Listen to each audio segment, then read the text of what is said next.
No nosso Café com Fé de hoje, nós iremos falar sobre a mulher sunamita, uma anfitriã generosa, cujo nome não é citado na Bíblia, mas que tem sua história marcada pela vida espiritual, pela generosidade, pela estabilidade durante as crises e pela sua obediência. Então é uma mulher que tem um exemplo positivo para nos ensinar aí dentro das lições bíblicas das mulheres, né, que nós temos estudado aqui todas as manhãs. Então, bom dia, seja muito bem-vinda, que a graça e a paz do nosso Senhor Jesus esteja conosco neste dia. Segunda-feira, dia 30 de janeiro de 2023, o mês de janeiro já está dando tchau. E para a honra e glória do Senhor, nós estamos aqui mais uma manhã. Já pegue o seu cafezinho, já pegue a sua Bíblia, para que a gente possa iniciar os estudos de hoje, né? A história da sunamita. Encontramos a história dessa mulher em 2 Reis 4:8. Lemos sobre sua hospitalidade e como abriu as portas da sua casa para um profeta de Deus, o profeta Eliseu. A Bíblia, né, a história não relata se essa mulher conhecia Eliseu, se ela sabia quem Eliseu era, quando ela o convidou para entrar em sua casa e comer. Mas é dito que depois de várias visitas, ela disse ao seu esposo que tinha certeza que Eliseu era um homem de Deus, né? E aí, a história continua dizendo assim: a mulher percebeu que Eliseu precisava de um lugar para descansar. Era perspicaz ao reconhecer a importância de prover as necessidades físicas e espirituais de outras pessoas. Ela foi criativa de maneira a preparar um lugar para Eliseu. Tenho certeza que a sua generosidade foi de muito valor para Eliseu, cada vez que descansava em seu quarto no andar superior. Quando continuamos a história, vemos que Eliseu tratou de modo recíproco a mulher sunamita por sua generosidade. Nos versículos descritos na Bíblia, torna-se evidente que a sunamita compartilhou seu lar com sincera generosidade e preocupação, não esperando nada em troca. Estava contente e sem nenhuma exaltação ou necessidade de reconhecimento. Esta não é a maneira que geralmente nós mulheres pensamos. Com frequência tentamos impressionar as pessoas, queremos ter certeza que os demais vejam o bem que estamos fazendo. E às vezes fazemos coisas boas por motivos errados, né? Pela motivação errada. Precisamos lembrar que a palavra do Senhor diz em 1 Samuel 16:7. Porém o Senhor disse a Samuel: não atentes para a sua aparência, nem para a sua altura, porque o rejeitei. Porque o Senhor não vê como o homem vê o exterior, porém o Senhor o coração. De qualquer modo, havia um elemento que estava faltando no lar da mulher sunamita. Eles não tinham filhos e seu marido já era idoso. Alerta, alô, alô, tentantes, prestem atenção.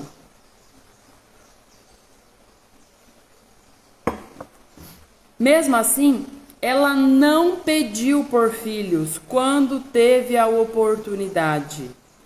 Todavia, Eliseu profetizou que ela teria um filho. E a Bíblia nos conta que a profecia se cumpriu. Ela concebeu e deu à luz a um filho. Em seguida, temos o relato de uma enorme crise ocorrida quando tudo estava bem e a família feliz. Não é assim que geralmente as coisas acontecem, quando parece que tudo vai bem. Às vezes a gente fica até com medo, né? E aí, o menino cresceu, né?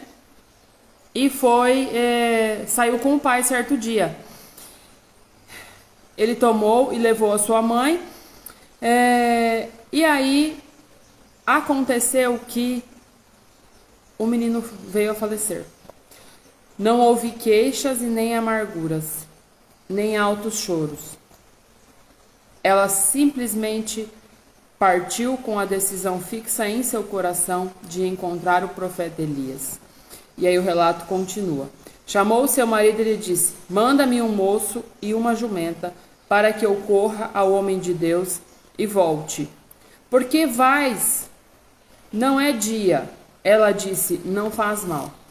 À medida que a narração da história continua, a mulher sunamita viajou com o intenso propósito de encontrar o homem de Deus. Antes de ela chegar, Eliseu a viu e reconheceu de longe. Ela instruiu ao seu servo: corre ao seu encontro e diz-lhe: vai tudo bem contigo, com teu marido e com o menino? A mulher respondeu: tudo bem. Ela sabia que seu filho estava morto. Esta simples palavra dizendo que tudo estava bem era uma prova da maravilhosa fé em acreditar na capacidade de Deus em ajudá-la. Quando a mulher encontrou Eliseu e contou-lhe o que havia acontecido, ele enviou seu servo à frente com instruções para colocar seu cajado no rosto do menino. Mais tarde, quando Eliseu chegou com a mulher, seu servo o informou que o menino não havia voltado a si. E aí a história descreve o que aconteceu quando Eliseu chegou no aposento onde o menino estava deitado. Tendo o profeta chegado à casa, eis que o menino estava morto sobre a cama. Então entrou, fechou a porta, lembra? Fechou a porta sobre ele, ambos, e orou ao Senhor.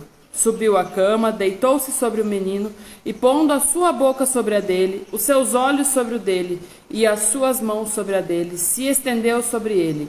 E a carne do menino veio se aquecer. Então se levantou e andou no quarto uma vez de lá para cá, e tornou a subir, e estendeu-se sobre o menino. Este espirrou 7 vezes e abriu os olhos. Não sabemos quanto tempo ele viveu, mas supomos que tempo suficiente para trazer muitos anos de felicidade ao lar da sua mãe. Lembra que a gente falou de entrar no seu quarto, fechar a porta e falar com Deus no secreto, no silêncio? Acabamos de ver mais um milagre realizado por Deus através das mãos de um profeta, em um quarto fechado, no silêncio. Há ainda o relato de outro encontro entre Eliseu e esta mulher. Eliseu disse-lhe que durante 7 anos haveria uma grande escassez de alimentos em sua terra. Ele a instruiu para partir com seu filho até que a escassez de alimentos terminasse. Ela obedeceu de imediato o profeta de Deus, sem sequer ter tempo para pensar sobre bens e riquezas que estava deixando para trás. Ao final dos 7 anos, quando o período de escassez se findou, ela retornou à sua terra para descobrir que outros tinham tomado posse de seus bens. Preocupada com a herança de seu filho, ela fez um apelo ao rei para readquirir sua casa e propriedade. O servo de Eliseu estava contando ao rei a história de como Eliseu havia ressuscitado o menino quando a sunamita chegou. Devido ao seu próprio testemunho e ao de Gease, o rei ordenou que lhe fosse devolvido tudo aquilo que lhe pertencia. Desde o princípio até o fim da história dessa mulher, observamos a sua fé, a sinceridade, a estabilidade durante as crises e sua perseverança em meio às ansiedades. Ela é um exemplo da profunda fé. Mesmo em circunstâncias difíceis, não duvidou do poder e da bondade de Deus. Essa mulher recebeu grandes recompensas. Primeiro teve um filho, depois ele foi ressuscitado após a morte. Em seguida, todos os seus bens e propriedades lhe foram tirados e devolvidos. E o mais importante, ela conheceu o melhor de Deus e tornou-se amiga do profeta Eliseu. Como uma mulher de fé em Deus, se vivemos para Ele, assim como a mulher sunamita, também podemos esperar as bênçãos de Deus em nossas vidas. Talvez não iremos receber o mesmo tipo de bênção, mas podemos ter certeza de que Deus olha por nós com bondade e aos que obedecem à sua palavra provê. A generosidade de Deus deveria nos atrair mais e mais para perto dele diariamente. Então a gente vê na história dela que ela desejava um filho, que ela não tinha filho e que o marido dela já era idoso, já tinha uma idade avançada, né? E aí ela demonstra, né, desde o começo da história que eles tinham bens e que tinham uma condição financeira boa. E aí ela hospedou em sua casa, por generosidade e sem esperar nada em troca, um profeta chamado Eliseu. E mesmo ela tendo em seu coração o desejo de ser mãe, o anseio de ser mãe, e sabendo, né, à medida que ela foi abrigando Eliseu, ela foi sabendo quem Eliseu era, ela não fez apelo a Eliseu. Ah, me dê um filho, eu quero ser mãe. Mas Eliseu percebeu que, apesar de toda a riqueza que eles tinham, da boa condição, de ter um lar, faltava uma coisa, que era justamente esse filho. E Eliseu percebeu que a mulher carregava uma tristeza por isso. E aí, muitas vezes, a gente fica pensando que Deus não vê, né? E a gente ora esperando que as coisas aconteçam e parece que nada acontece e parece que Deus não está vendo. A questão é que precisa haver um preparo. Primeiro o seu, depois do seu lar, de todo o ambiente para que se receba um bebê, né? A gente viu que ela recebeu um filho que ela desejava em seu coração e esse filho veio, a bênção chegou, né, em seu lar, independente da idade do seu marido. Então, independente da sua dificuldade, né, ela não é um obstáculo para Deus. Seja lá o que for que estiver te impedindo hoje, idade, um diagnóstico, né? Ontem eu conversei com várias de vocês e ouvi de muitas. O médico disse que o meu caso é só um milagre. Amém, vamos crer nesse milagre. Mas é crer realmente acreditando que o Senhor fará. A mulher sunamita acreditou que Deus daria a ela um filho. E ela descansou nisso. E é por esse motivo que ela não ficou torrando a paciência do profeta Eliseu enquanto ele estava na casa dela. Porque de verdade ela acreditou que o Senhor faria no tempo oportuno. Muitas de vocês me procuram e perguntam: mas eu quero engravidar e eu não consigo, eu estou há tantos meses, eu estou há tantos anos, ou eu vou começar a tentar engravidar tal mês e eu quero que o bebê venha. Ter necessidade de controlar a situação. Nem um médico, nem se você estiver com o melhor especialista, ele não vai te dar data, garantia, nada. Porque, acima de tudo, o controle da vida está nas mãos daquele que primeiro nos criou. E agora prova a nossa fé, prepara o nosso corpo, a nossa mente, o nosso espírito, para que a gente dê vida ao novo ser. Esse tempo de espera, esse tempo em que você está aguardando ansiosamente pela chegada do seu filho, precisa ser visto, encarado como um tempo de preparação. Um tempo em que o Senhor está querendo te ensinar lições valiosas, corrigir coisas na sua vida que muito provavelmente te feriram, te machucaram na sua infância, na sua adolescência, até hoje. Muitas de vocês têm feridas emocionais causadas já na vida adulta e que carregam circunstâncias que aconteceram com você e que você abafou aí dentro e sufocou. E que quando você pegar a sua criança no colo, tudo isso vai renascer e reviver em você. Porque quando a gente pega os nossos filhos nos braços e no colo, a gente projeta neles não só as nossas expectativas, mas também as nossas dores e as nossas frustrações e tudo aquilo que fizeram conosco desde a infância até aqui. Por que é que o puerpério é tão desafiador? É conhecido como uma fase de confusão, porque de fato você está com um bebê ali que não é você, mas que vai te trazer todos os sentimentos e emoções positivos e negativos. Então, se você está vivendo uma dificuldade para engravidar, é porque existe algo dentro de você que Deus está chamando a atenção para que você primeiro cure, para que você primeiro acalente, para que você se acolha primeiro, para só então você poder dar origem a uma nova vida. Porque muito provavelmente o seu filho, o filho que virá do seu ventre, será uma bênção. Assim como a maioria das histórias que a gente vê aqui na Bíblia, que todas as que nós já estudamos, que passaram pela dificuldade para engravidar, deram origem a grandes homens da Bíblia. A homens que fizeram história e que têm livros contando sobre eles na Bíblia. Então fica muito claro que esses homens de Deus precisavam de mães sábias. O próprio rei Salomão, ele descreve a mulher ideal, lá em Provérbios 31, a mulher virtuosa, baseado na mãe, não foi na esposa. A mulher virtuosa de Provérbios 31 tem origem na visão que Salomão tinha da mãe. Entende? Amor, compaixão. Essa é a verdadeira missão da tentante. Encontrar na sua jornada o que é que Deus está querendo lhe mostrar, né? E aí a gente viu que o filho dela veio a falecer e ela foi buscar a ajuda do profeta, mas ela não se desesperou, né? Muitas de nós, quando recebem, né, o diagnóstico de infertilidade, a primeira coisa que a gente faz é questionar a Deus: por que eu? Por que comigo? Fulana engravidou, ciclana já fez até aborto e engravidou.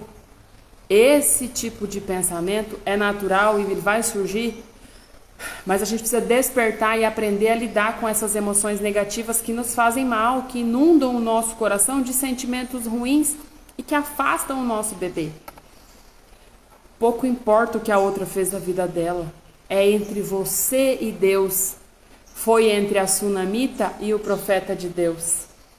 E quando ela chegou na frente do profeta, ela não murmurou, ela não reclamou. Ela simplesmente disse ao profeta o que havia acontecido e ela creu que tudo ficaria bem. E de fato tudo ficou bem. E aí não bastasse isso, veio um tempo de seca sobre a sua terra e ela teve que deixar a sua casa. E ela viu todos os seus bens e tudo ser tomado por outras pessoas. Mas Deus foi tão bom e honrou tanto a fé dessa mulher que quando ela retornou, o rei reconheceu tudo que ela havia passado e ordenou que lhe fosse devolvido tudo aquilo que ela havia perdido.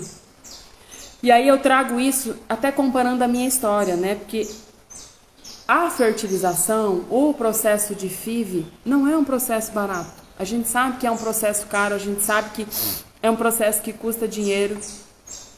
Mas, na minha jornada, eu decidi confiar em Deus, que aquilo que eu precisaria investir para ter os meus filhos seria, de fato, um investimento e que não nos causaria prejuízo e falta até para o futuro dos meus filhos. E Deus me honrou de tal maneira que nós tivemos os nossos filhos. Até hoje eu não sei quanto foi que os meus filhos custaram e não tenho a menor intenção em saber. O que eu sei é que os meus filhos estão aqui comigo. Então tudo aquilo que eu perdi durante a jornada, tudo aquilo que me causou dor e foi difícil durante a jornada de tentante, é comparado à mulher sunamita quando recebe todos os seus bens de volta. Quando você receber o seu bebê nos braços, todo esse esforço que você está vivendo hoje, toda essa dificuldade para conseguir realizar o seu sonho, vai fazer todo sentido e você pouco vai lembrar do que passou. Vai ficar lá no passado, na sua história. Tanto que para entender, né, o meu propósito de estar aqui, de falar com vocês, de compartilhar toda a minha história com vocês, eu precisei fazer uma viagem no tempo para dentro de mim e da minha história para resgatar elementos importantes, fatores importantes. E eu tenho certeza que coisas ainda estão passando batidas, porque foi tanta coisa que eu passei durante a jornada, mas que o amor dos meus filhos, a chegada deles, tanto faz o que passou, o que ficou lá para trás. E É importante que você pense hoje se realmente você quer ser mãe, se realmente ser mãe é uma prioridade sua, se é realmente isso que você quer. E o quanto você tem confiado de verdade em Deus, tem acreditado que o Senhor irá fazer. E tido um diálogo sincero com Deus todas as manhãs.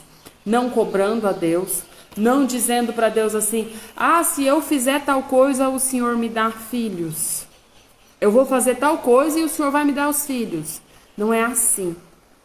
Deus não é movido por barganha, Deus não é movido por autoridade.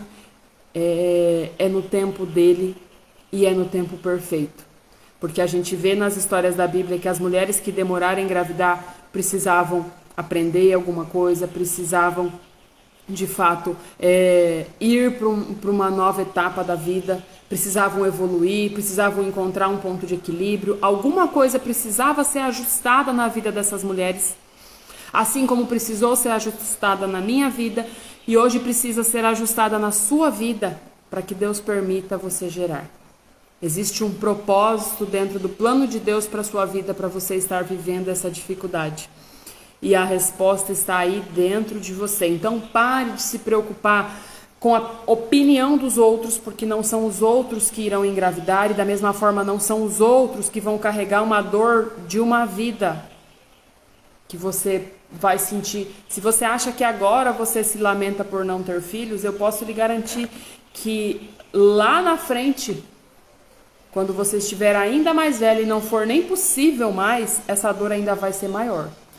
Então, se você tem oportunidade hoje, se você tem idade suficiente ainda hoje, faça tudo que estiver ao seu alcance. Mas faça crendo que o Senhor fará a parte dele. Faça a sua parte crendo que o Senhor fará a parte dele. Sem cobrar do Senhor, sem esperar do Senhor.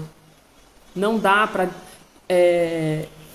fazer esperando que o Senhor fará. É uma jornada sua entre você e Deus, onde cada um vai fazer a sua parte. Você precisa compreender aí dentro do seu coração qual é o movimento sincero que Deus está querendo que você faça, de você com você mesma, né?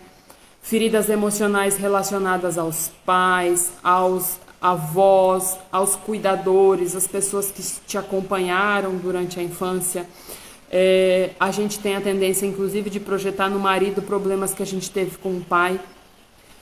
Então, é preciso olhar para todas essas questões que estão aí dentro de você e que trazem a resposta para a dificuldade para engravidar. É muito importante. Eu farei, inclusive, um aulão sobre os inimigos da fertilidade, associado às questões emocionais e espirituais. Logo, logo eu vou divulgar para que vocês possam participar, porque vai ser uma aula numa sala fechada, onde vocês possam participar, interagir, abrir a câmera, falar, trazer a sua dificuldade, a gente possa ter um momento de troca e compartilhar, porque a sua dor, a sua dúvida é a mesma de outras mulheres, né? Aqui na live a gente não tem muito essa flexibilidade, vocês podem enviar as dúvidas, mas é aquela sensação de que não está sendo vista, né? Então é legal ter esse olho no olho, amém? Oremos. Senhor meu Deus e meu Pai, chego em tua presença para te louvar e te agradecer, Senhor Deus, bem dizer, te pedir que nos perdoe por todos os pecados, por todas as vezes em que duvidamos, Senhor Deus, não acreditamos que o Senhor possa fazer, ó Pai. Ou então, Pai, pelas vezes em que queremos ter o controle, queremos dizer ao Senhor o que deve ser feito, não descansamos e não esperamos na sua vontade, Senhor. Acalme o nosso coração, nos dê entendimento, sabedoria, para compreender, Senhor Deus, para que cada uma de nós está vivendo essa dificuldade, Senhor Deus. Por que é que eu preciso passar por isso? O que é que eu preciso aprender com isso? O que essa dificuldade está querendo me mostrar e que sozinha eu não estou conseguindo ver, Senhor Deus. Coloque paz, Senhor Deus, harmonia nos lares, em todas as famílias onde essa palavra chegar, Senhor Deus. Conforte os corações, acalme e que tudo ocorra para o bem, Senhor Deus. Nos abençoe, nos guarde, nos proteja e nos livre de todo o mal, Senhor Deus, em nome de Jesus. Amém. Que a graça e a paz do nosso Senhor Jesus esteja conosco neste dia. Que abençoada seja a sua segunda-feira, a nossa semana. Gratidão, um beijo no coração. Deus abençoe.